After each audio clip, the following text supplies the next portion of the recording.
So, ayan, so nalaman nyo na yung agenda, yung behind the scenes, what's it's all about. So, ilang centuries na siyang pinagplanuhan. Oo, tama. So ngayon, instead of jumping to the mark of the beast, unahin muna natin yung seal of God.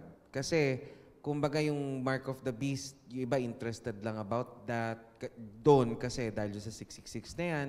Pero kasi mas maganda na mas malaman natin yung seal of God and bakit siya very relevant. Kasi, as a seal of God, malalaman natin talaga yung day of worship, sa commandments, sa bilin ng Panginoon, ano yung role niya? Ano yung napakahalagang role behind it? Bakit siya importante? Bakit kailangan siya pagtuunan ng pansin? And bakit siya naaangkop sa sitwasyon ngayon ng digitalization sa Project 2025 and Project 2030?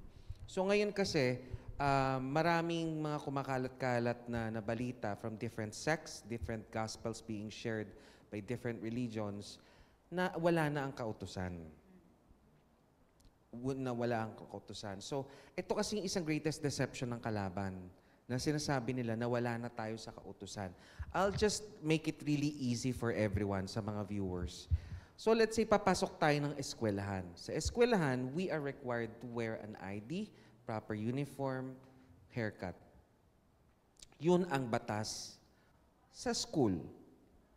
So kapag papasok tayo sa eskwelahan, you're wearing your ID, you're wearing the right uniform, right hairstyle.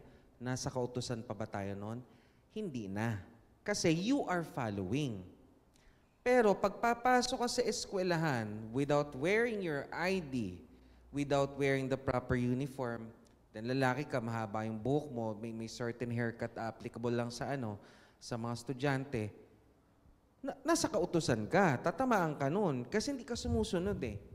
Ikaw ba? O yung, lahat naman tayo dumaan sa pagiging elementary and high school. Kapag wala ka na sa kautusan, papasukin ka na eh. 'Di ba? Unlike kapag halimbawa, hindi ka sumusunod sa kautusan, yun sasapulin ka. I just want to set the record straight kasi ang dami nagsasabi nun. Yes. 'Di ba? Kasi kung hindi ka sumusunod, ibig sabihin you're under the law. Pero if you're sumusunod, if you're following, or if you're obeying the law, means you're not anymore under the law. Because you're obeying na eh. Ibig sabihin, kasi ang purpose kasi ng law is ipakita sa atin yung kasalanan natin. Ngayon, makikita natin dito sa agendang ito is, simula pa lang sa Vatican I, wala nang batas na sinusunod. Hindi na sila sumusunod sa kautusan. Na-break na nga nila yung unang-una, hindi pa nga Sunday law yun eh. Hindi pa yung fourth commandment eh. Yung tinatawag, thou shall not covet eh. Di ba? And first commandment pa lang, kasi sila mismo yung sila yung nagde-determine kung ano yung tama, what is morally right, and what is morally wrong. Which is, sino ba ang magde-determine nun? Bible. At sino ba nag-determine ng Bible? Ang Diyos. Ibig sabihin, first commandment pa lang, na-break na. Ibig sabihin, itong mga agendang ito, ang purpose neto is to violate the law of God. Ikaw, Gabe, what do you think? Ano ba yung seal ng Panginoon? Kasi alam na agad ng mga tao eh, kahit sa mga bata, sabihin nila, ay 666 yan, seal of Satan yan, of the demon, the devil.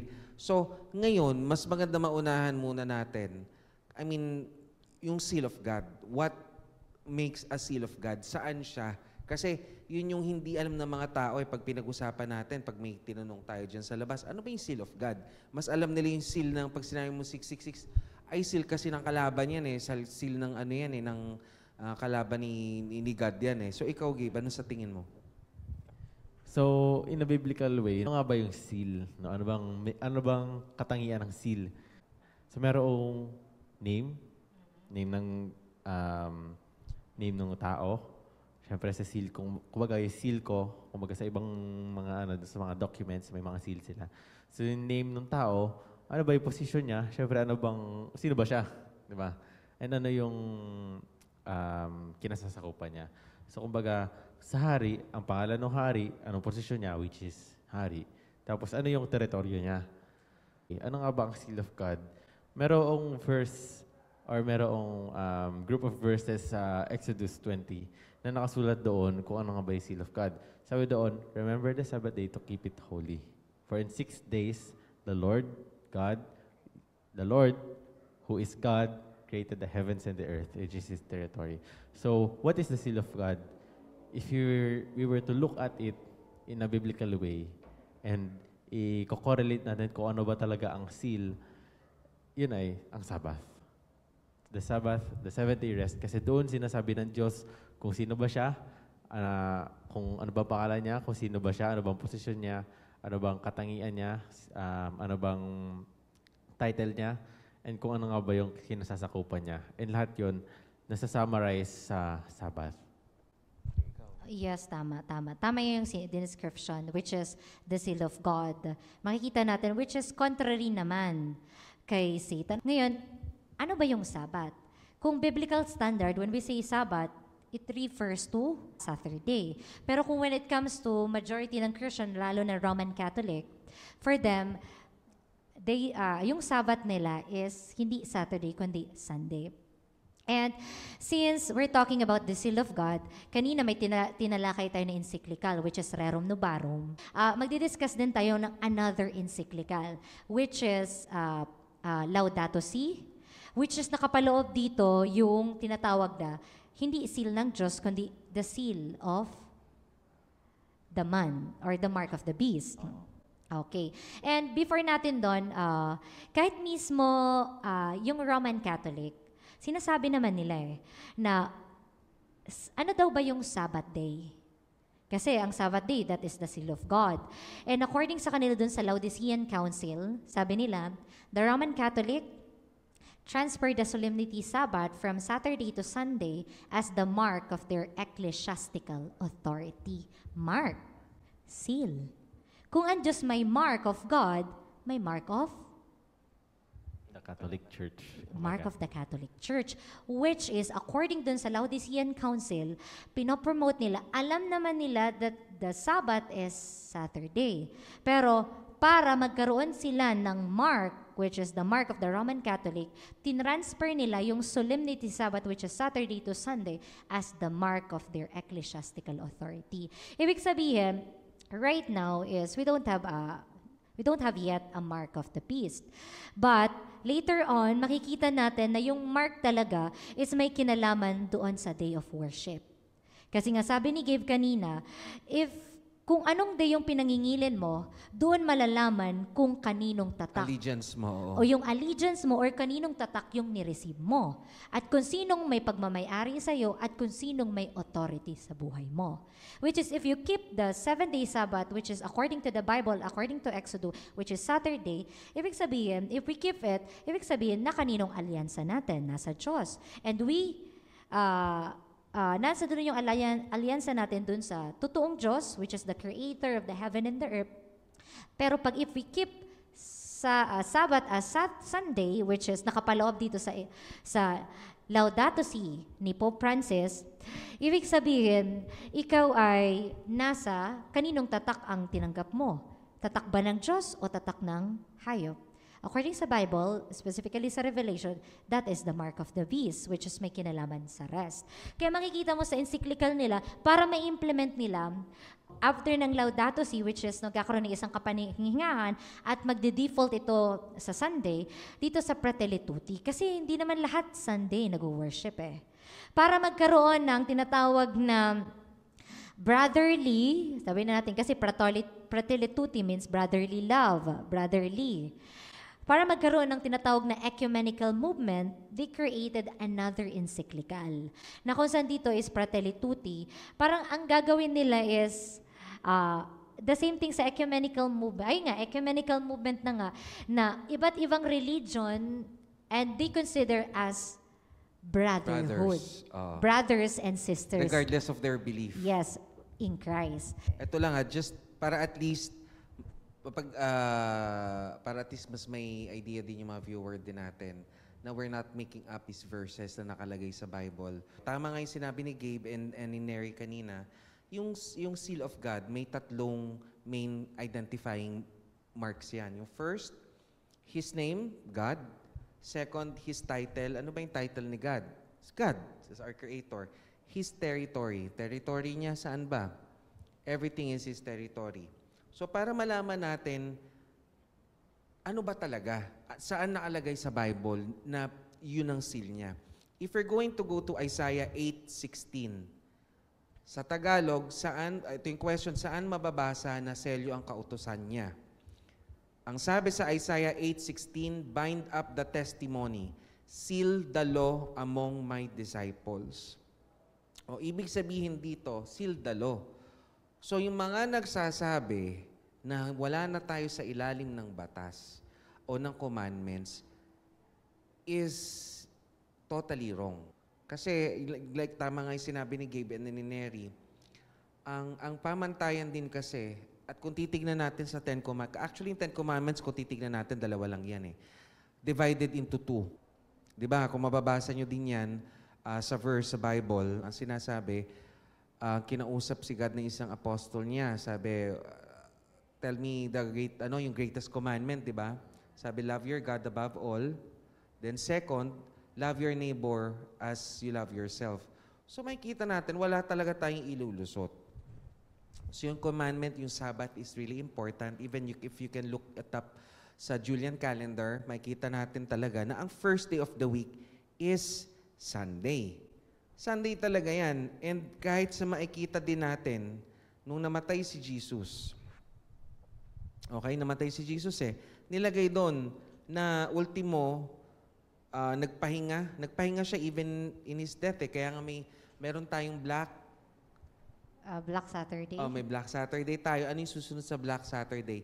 Easter Sunday. So, pag tinignan natin sa Bible talaga dito, may nakalagay na think not that I am come not to destroy the law or the prophets, but to fulfill it. So, tinupad ng Panginoon yan. Di ba may nakalagay pa na verse doon na sabi, mawala na yung langit at lupa, pero yung any jot or hindi mawawala sa kautusan. So, it's really important. Yun sana yung ina-emphasize namin dito is napakahalaga ng worship. And aside from that, ano po ba yung worship? Naalagay din sa Bible na from sunset Sunset.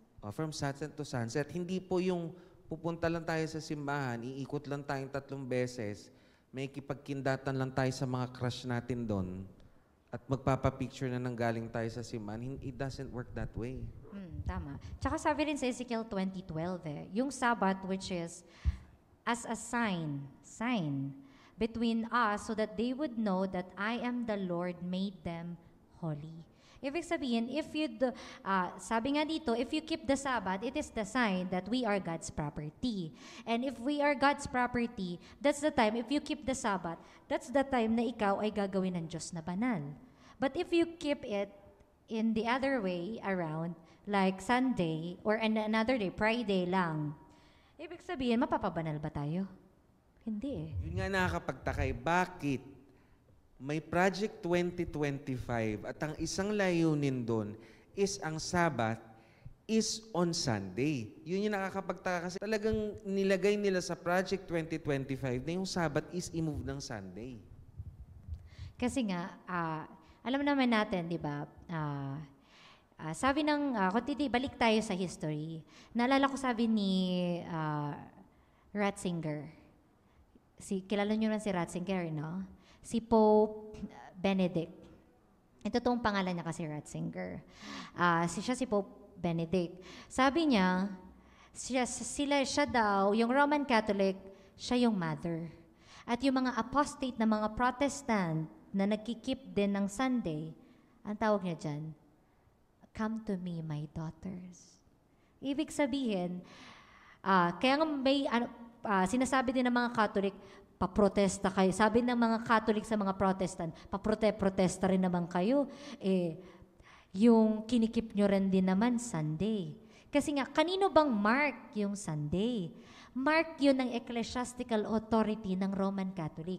And kung ikaw, any kind of religion na nagkikip ng Sunday, ibig sabihin, you honor the Roman Catholic system. Actually, sa totoo lang wag po, ito real talk lang. Halos naman lahat ng religion sa Pinas, they observe Sunday. The first week ng day of worship, Sun. And ito lang just to look it up, yung binago ni Roman Emperor Constantine, changed the Sabbath from Saturday to Sunday by issuing a civil law in 321 AD that mandated Sunday as the day of rest for the empire. While this was a civil decree for the venerable day of the sun, it aligned with some existing Christian practice of worshiping on Sundays and helped unify his empire, which included both pagans and Christians. So, dito talaga, makikita talaga natin din na binago talaga.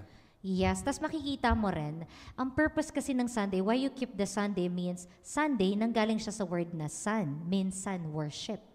And sa nakita natin sa Bible na magkaroon ng sun worship, di ba yung time ni Ezekiel na pinakita kay Ezekiel, nandoon sila sa templo, na yung mismo mga, sabihin na natin, nandoon mga, sabihin natin, mga saserdote, nandoon sila sa templo, they are facing the east, toward the sun. They are worshiping the sun. And alam naman natin na si Emperor Constantine is pagan. And kinumbine niya yung paganism and Christianity. And they end up making a combination of Christian at the same time pagan. Because Sunday is a pagan origin. Okay, para at least may idea yung iba, starting from Gabe. What do you mean by ikaw yung based on your understanding, ano ba yung pagan belief? Then we'll also move to Neri. Ano yung paganism in the whole picture? Siguro, syempre, yung paganism, pagan, false, kumbaga. So ito yung false worship. So, kung yung halin tulad natin sa Sundays, all that stuff, ang pinaka-prominenteng wino-worship nila talaga nung panahon na yun is si Sun. Bakit? Kasi yun yung nakikita nila. Tama. At dun sila dumidepende. Kahit saan ka pa sa mundo, kahit nasa northern parts ka pa ng mundo, syempre, kailangan mo ng sun, kundi maninigas ka. Kung dito ka sa may mga more on tropical, medyo mainit-init, syempre kailangan mo pa rin ng sun kasi hindi tutubo yung mga ani mo kapag wala kang sun. So in that case, malaki yung respeto nila sa sun. And doon nanggagaling yung kanilang worship and doon nanggagaling yung kanilang admiration doon sa deity na yun nandun sa langit, which is yung sun. And doon nanggagaling yung Sunday worship. Kaya titignan mo rin sa history, yung sa Revelation, yung 7 churches. Tapos nakita mo saan sila malulokit sa mga bundok. And meron silang gumagawa sila ng mga pagan, may mga pagan temple sila. And wino-worship nila talaga yung sun. And then nagkakaroon nga sila ng mga alay-alay. And makikita mo rin throughout the history na wino-worship nila yung sun. Meron isang perfect example. Nanonood kasi ako sa Yakutia, sa Siberia, sa Russia. Pinaka-coldest place in the world, Yakutia. 3 months lang ba or 2 months yung summer sa kanila? Kung hindi ako nagkakamali, parang 3 months lang. At pag nagsa-summer sa kanila, syempre natutunaw yung yelo. Nagkakaroon sila ng sports gathering, may shaman sila.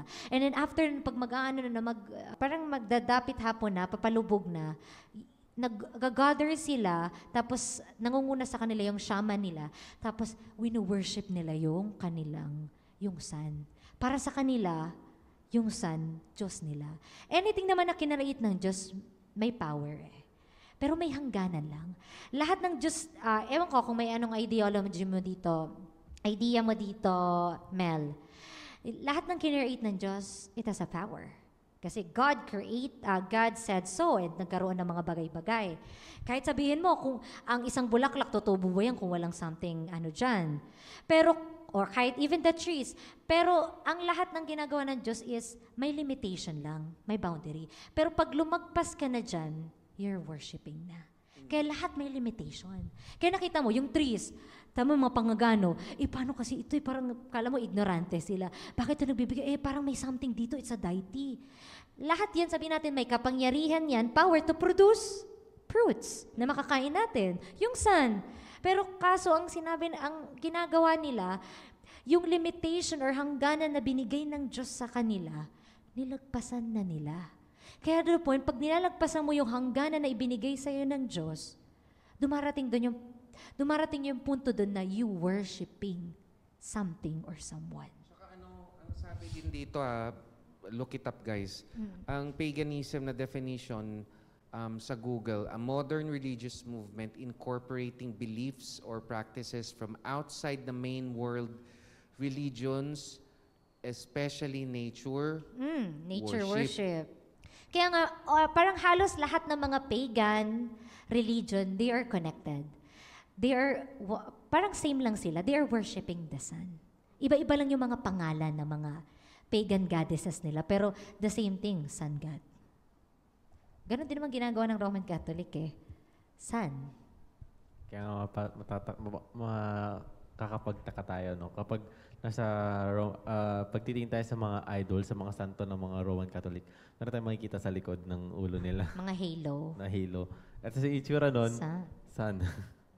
So, ayun talaga yung prominente. Makikita mo talaga na may sun. And then, makikita mo lagi yung sa nila may sun, tapos pa-curl yung sinag, tapos may muka. May mga picture pa ni Baby Jesus, bit-bit ni Mary, tapos may bilog sa ulo, diba? Yeah, halo ang tawag nila. Ayun ngayon, sun. It pertains to pinoportray na ngayon sun worship nila.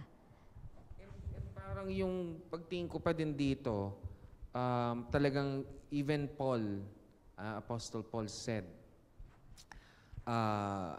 any form of paganism is a false doctrine. Kasi sinabi din naman talaga sa Bible the only way to life is through Jesus. Diba? And then aside from that, no one can come to my Father unless they come through me. So si Jesus talaga yung nasa gitna kasi it makes sense kasi siya yung siya yung offering nun para magkaroon tayo ng forgiveness of sin Kaya nga sabi dito, Paul addressed this perversion of the truth in his letter to the believers in Rome. Sa Romans 1:22-27. The people Paul described were worldly and materialistic, worshiping created things rather than the Creator. They worship trees, animals, and rocks, going as far as to abuse their bodies in deviant sexual practices, to revel in their passions. Paul then goes on to tell us why they did this and the end result. Ito last. Furthermore, since they did not think it worthwhile to retain the knowledge of God, He gave them over to a depraved mind to do what ought not to be done. So, talaga siya? Talagang isa lang talaga yung talaga natin, yung Panginoon. And di ba kahit sa Ten Commandments, yung ginawang movie, hindi ko alam kung napanood mo yun Betamax pa yun. Mga 3 hours yun na movie. Na si Moses, niligtas niya yung mga Israelites sa Egypt. Talagang, di ba ilang plagues yung pinadala nun? 10. Yung 10 na yun, kinalaman talaga ng Diyos. Yung mga 10 gods and goddesses ng Egypt. Imagine mo, meron silang gods of agriculture. Anong ginawa? Nagpadala ng locusts. May gods of water sila. Anong ginawa? Pinapula yung tubig. Tapos may god of air. Ano pinagawa? Pinaulan ng yelo. Pagbagsak ng yelo sa lupa, nag-aapoy. So, kumbaga talagang pinakita talaga ng Diyos. Sa Exodus yun, di ba, right? Diba? Na talagang yung kapangyarihan niya is talagang hindi talaga siya matatapatan and He's the only living God. And sino pa ba yung nakalimutan ka? Meron challenge pa dun before Then siya, ano ba yung nilalagyan niya pa lang ng water? Ano yun kay Elijah. Nandun sa Mount Carmel. Sabi niya, kasi kinakalaban, against nga siya dun sa ginagawang kaimoralan or kapaganuhan ni King Ahab, which is the king of the northern tribe, which is Samaria. Kaya ngayon, may mga prophets doon na mapagpanggap na prophets. Kaya sabi niya, sige, magduelo tayo. Nagduduelo sila. Ngayon, kung totoo yan, sige, ang gawin natin, kung sino masunugan dyan ng hain, ayun yung totoong Diyos. Sinaksak na, naglaslas na sila, pinaglalaslas na buong katawan, duguan na sila, pero walang apoy. Kahit nga pinaglalagyan pa nga ng ano-ano ni Ang ginawa naman ni wala, hindi nasunog. Ngayon, sa kanya na ng time na niya, nilagumpangan ng tubig eh. Pero nagpaulan ng Diyos ng apoy galing sa langit. Kaya doon, minsan gumagawa ang Diyos ng ganun para ipakita na siya talaga yung totoong Diyos. 'Di ba? Which is, nakita mo kahit mga propeta, di umano ng Diyos, mga pagano pa rin yung mga tinatawag nilang mga pagan gods. Kaya makikita mo na sa sitwasyon ng mga sinaunang Israel. Kasi tayo, mga talang modern Israel na tayo, 'di ba? Yung mga pagkakamali nila, may dalawa. Sabi nga ni Elijah, hanggang kailan kayo mamamangka sa dalawang ilog? Hanggang kailan kayo mananatili sa dalawang kaisipan? Kung sa Diyos kayo, piliin niyo ang Diyos. Kung dyan kayo kay Baal, piliin niyo si Baal. Parang katulad lang din natin. Kung sa Diyos tayo, piliin natin ang Diyos. Pero kung sa mundo tayo, piliin natin ang demonyo. Kaya nga, sabi nga, because we cannot serve two masters at the same time. Kaya ang Diyos sinasabi sa atin, hindi pwede tayong mamangka sa dalawa. Kaya nandoon yung, may nabasa ko sa Steps to Christ, which is, minsan hindi natin nakikita yung kapangyarihan, the power of choice na binigay ng Diyos sa atin. Minsan hindi natin nakakomprehend eh. Kaya nauuto tayo through technology eh. Kaya nga sabi doon, nabasa ko sa Steps to Christ, kahit if you are in a favorable situation, nandiyan si Satan, nasa paligid natin, tinetempt tayo. This is the powerful na binigay ng Diyos sa atin is yung freedom of choice. Despite na napakasama ng circumstances sa buhay natin, we can choose to serve God despite of everything else. Ibig sabihin, yung power of choice natin, we can choose to serve God. Kaya ganun yung nangyayari. Bakit marami mga pagano? It's because, kaya makikita mo din sa 7 churches, kung mapag-aralan din natin yung 7 churches, nasa Diyos sila, pero sumasamba din sa mga pagano nila. May mga paniniwala pa rin sila na hindi pa rin natatanggal, nandiyan pa rin. E ang gusto kasi ng Diyos, iwan unti-unti, di ba? Alisin mo na yan. That is the sanctification process. Na kung saan inaalis yung mga sin natin, pinapakita ng Diyos sa atin, at unti-unti ma-overcome natin. Kasi nga nabasa ko sa Steps to Christ, kung yung kasalanan daw ay hindi natin ma-overcome, there comes a time na yung kasalanan na hindi natin ma-overcome, ayun mag-overcome sa atin. Parang masaya si Cape. May gusto kaya tang sabihin? So sa akin, share ko lang din, no? Kasi naalala ko lang, kung titignan natin yung paganism, kung titignan natin yung mga gods nila, na merong God para sa ani, merong God para sa thunder, may God para sa seasons, may God para sa patay. So kumbaga, kung titignan natin ngayon, in-adapt siya ng Catholic Church. No, bakit kapag patay, bakit ang inaasahan natin, St. Peter? Diba? Bakit yung funeral service, St. Peter ang tawag? O kaya, bakit kapag dyan sa church...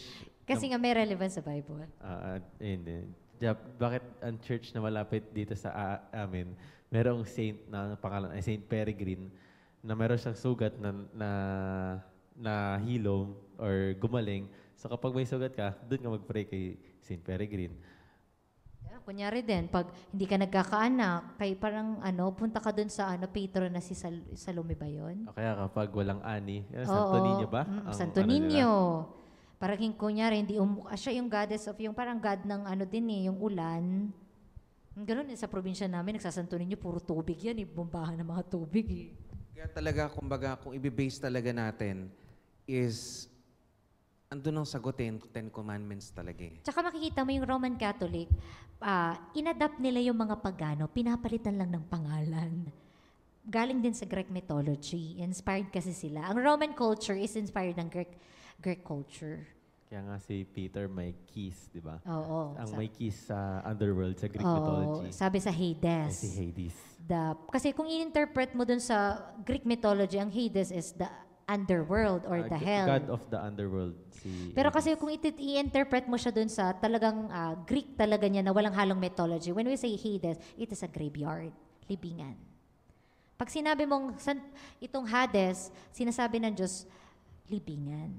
Kaya nga itong word na to, it is the bottomless pit sa ninulog si Satanas, which is Hades, means itong lupa.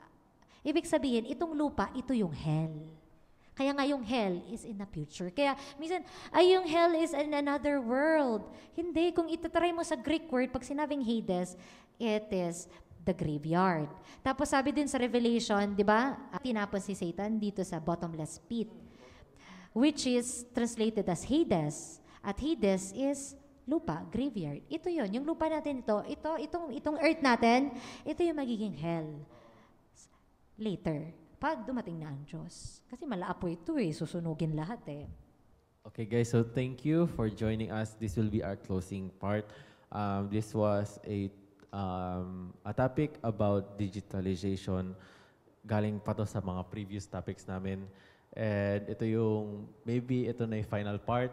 Magko-close na kami, and then another topic naman maybe about paganism, stuff like that. Pero for now, ito na muna yung digitalization. Maybe next time, mai-insert namin, maihalin tulad namin yung topics na pagdidiskussan sa topics and sa lessons na ating natutunan dito sa digitalization, which is very timely.